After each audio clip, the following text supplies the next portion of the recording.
Well, hey there, welcome to Worth It Wednesday. Every Wednesday we send an email with a principle worth learning, a question worth answering, and a recommendation worth taking. If you want to get on that email list, you can do so at pathforgrowth.com.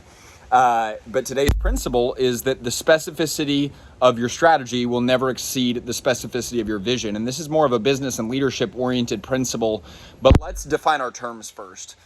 Vision is you and your team's answer to the question, where are we going?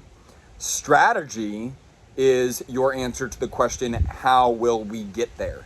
And so vision is the destination, strategy is the route. And so often I think that leaders think they have a strategy problem.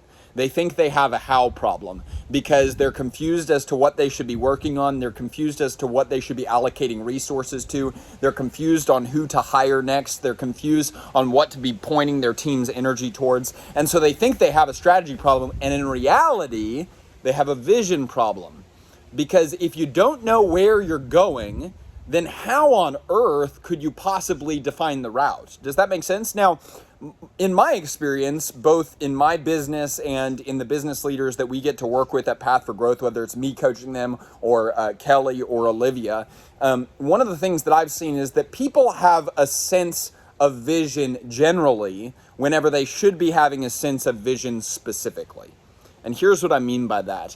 If your vision is very broad, let's use an example like, we're going to go from, let's say Palm Beach, Florida, where I am right now. It's just freaking gorgeous here, by the way, to the Northeast. Okay, well, the Northeast is a pretty broad destination, right? So there's like a billion different ways we could possibly get there. Now, conversely, if I said we're going to go from where we're at right now in Palm Beach tomorrow morning to what I said in the email, 6th Street and Attica in Brooklyn, New York. Well, there's like one, maybe two best ways to get there, most efficient, most effective ways to get there. When we get specific with our destination, it's amazing how much clearer the next step should be. It's amazing how much clearer the route should be.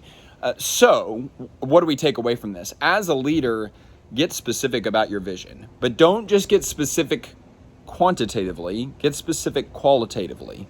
Create a document that is robust enough to describe a version and a vision of the future that does not yet exist, and then get your team rallied around it and bought into it, because it's so cool. It's one of my favorite things that we get to do at Path for Growth. When you get people bought into a destination, you know what happens without even you having to ask for it? Like, what happens is if you cast a vision, if you cast a destination, if people are bought into it, you know what the automatic next thing people start discussing is without you even bringing it up? How do we get there? It's crazy. When you give people point A and you cast a vision of point B, they start asking without you even soliciting the conversation, how do we get there? How could I play a role? What's the best possible next step? Who's the next hire we should make? How could we optimize the resources what we're currently using? It's how you create a sense of ownership mentality and critical and creative thinking on your team, is create a specific vision of where you're actually going. Because the specificity of your strategy will never exceed the specificity of your vision. Y'all, I hope that you have a killer Wednesday. Again, if you want to get on this list, you can sign up at pathforgrowth.com. Remember, my strength is not for me. Your strength is not for you. Our strength is for service. Let's go. Let's go. Let's go.